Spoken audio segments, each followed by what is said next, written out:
Hello fellow collectors and welcome to Long's Toys. Today we are taking a look at Deluxe Class Autobot Jazz from the Transformers Studio Series 86 line. Now if you're familiar with the regular Studio Series, this is kind of a subline of that. Normally every character would have their own number, but because these guys are all from the 1986 movie, they all have 86 as their number, and then they kind of have like a little sub number, as you can see. So he's 8601. But yeah, packaging, fantastic. Love this artwork of Jazz here on the side. I'm so excited for this Jazz figure. I've wanted a really good Jazz, masterpiece quality Jazz for a long time. And we've got a few Jazzes in the past. I think there was one back in the day with Reveal the Shield or Gold Box or whatever that line was called. And that one was okay, but they always feel the need to give him the ability to like pop out speakers, because he did that once or twice on the show, and I don't really need that to happen. They also always give him the door wings, like Prowl has. He didn't have those in the show. Yes, the toy technically did have them, but he didn't have them in the show, so I always wanted a toy that doesn't have them. And the Jazz we got in Power of the Primes, it just really wasn't that good at all. Honestly, I was excited for it. I got it.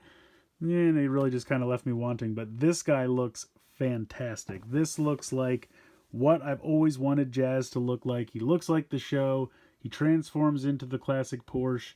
It's really, really cool. I'm very excited for this.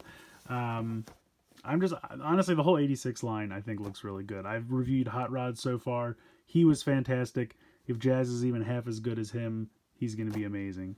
And just looking at him in the packaging, I think he looks really, really great. So, packaging, pretty standard for Studio Series. Obviously has the Transformers the Movie logo down here. Like I said, nice artwork of Jazz here. And then on the back, you have the robot mode and the vehicle mode.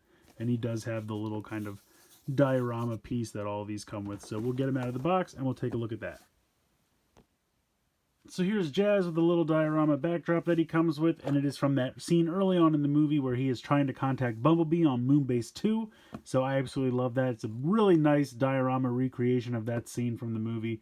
Really, really very cool. So you can kind of have him, in here like he's manning the controls. I think that's kind of neat. They're doing a really nice job with the backdrops for the 86 movie. The one for Hot Rod was also really, really cool. So really love this. Absolutely fantastic. So here is Jazz out of the packaging, and I gotta say, he looks absolutely fantastic. Now, I will say, in the packaging, he comes with these doors out to the side, and this piece, and I guess it's a little hard to maneuver this, but this is all the way out, and these are down, and he comes in the packaging like this. But don't despair, it's very easy to fix this. You just have this piece flip down, and make sure you have that angled correctly. And then these fold in, and then you can put that down. So the backpack really folds up rather nicely, and that is more like what he was like on the show. He did have a little backpack like that, but now all of his waist articulation and everything not hindered. So he looks fantastic.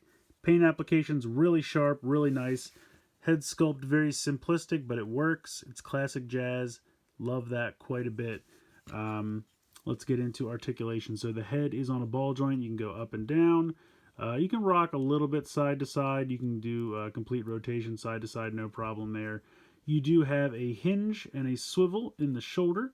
You do have a bicep swivel. You have 90 degrees in the elbow. Nothing in the wrist because of how it folds into the forearm, but that's okay.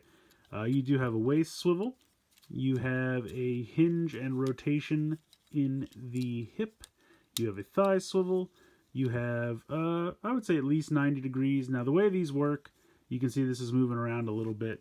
There is a little pin, kind of just like a tab actually right there, that pegs in. And you can peg it in and it will stay, but sometimes it comes unhooked. So, he still has 90 degrees in the knee there, but if that gets unpegged, you just peg it back in. And then down here, of course, we have ankle tilt, as that is now a staple in all Transformer designs. But yeah, he looks great. He really does. I mean, this is, like I said, the Jazz I've wanted. I feel like I'm saying that a lot recently. I mean, we had the Super 7 Thunder Tank, and now this Jazz. It's like this is the year they're finally making do on the toys I've wanted since I was a kid. Finally doing justice to all these designs that just, previous toys have not been able to deliver on. So I love this Jazz. He looks great. He comes with this little blaster. Fairly simplistic, but it works. I'm happy with it. From what I can remember, it's what his blaster looked like in the show, so He does have kind of hollow forearms, but that really doesn't bother me at all. That's just because of the transformation, so does not bother me at all. And he doesn't come with speakers, and I'm fine with it because I don't need him to come with speakers, because we need to get past these things that happened one time in the show that have dictated these toys for years. That's right, Optimus and Megatron's Energon weapons. I'm talking to you. But I digress. This figure is really, really nice looking. Let's go ahead and get into the transformation. Alright, so first thing you're going to do, come down to the legs. This piece on the side here is going to rotate up 90 degrees, like so. You're going to straighten out the feet and flip down the toes. So if you had the ankles tilted, untilt them. Then you're going to bring these together. Make sure if you have anything turned or anything, you straighten it out. You're going to unpeg those from that little tab I showed you earlier, and then this is going to come all the way up.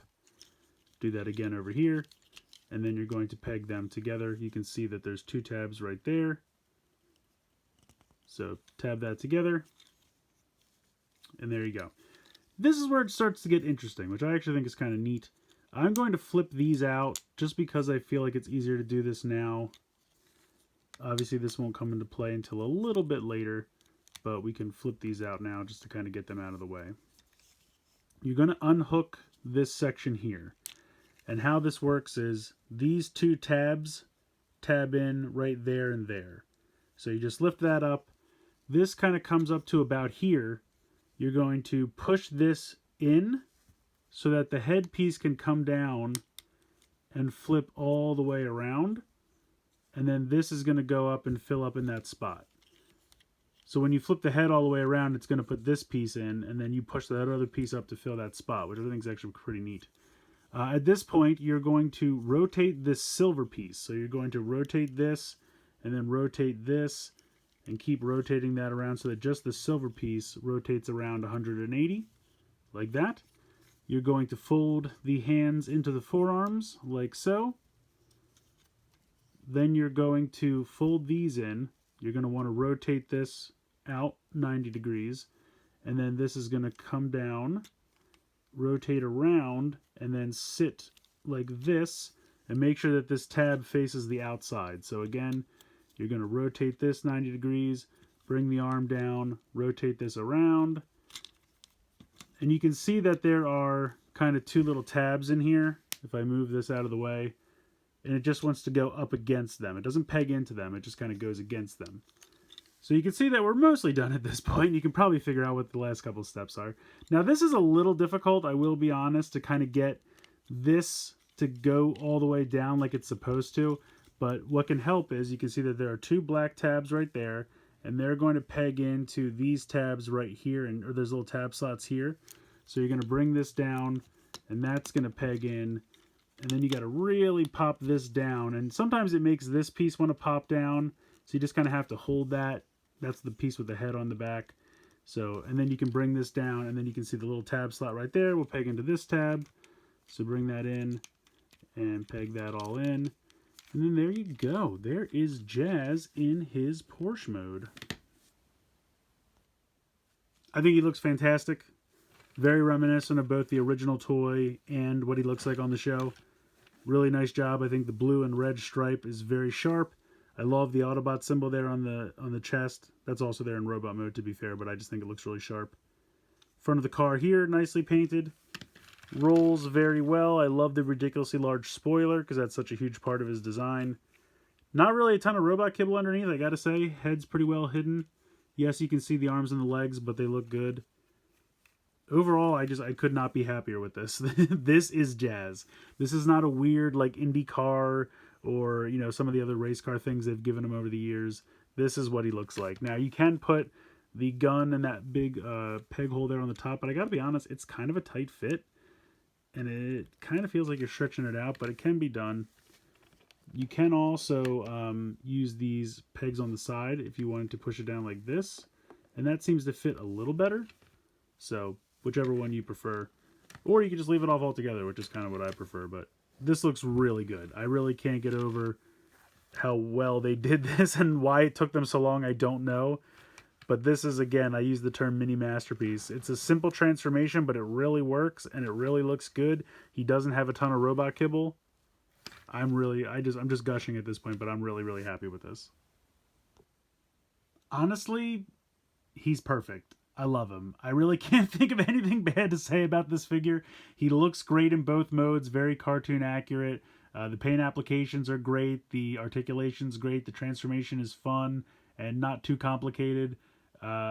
He's just great. I really just love him. I really can't think of anything bad to say. It's the Jazz I've wanted for years. They finally delivered. I don't know why it took them so long. He's just great. If you're any kind of G1 fan at all, this guy deserves to be in your collection. You need to pick him up.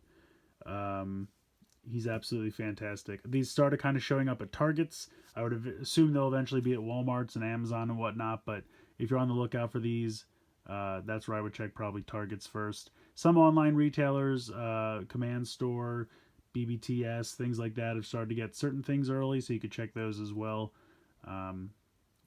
He's great. Like I said, I really can't think of anything bad to say. I love him. Please let me know what you guys think in the comments below. Please like, share, and subscribe. Hope you enjoyed the video, and as always, thanks so much for watching.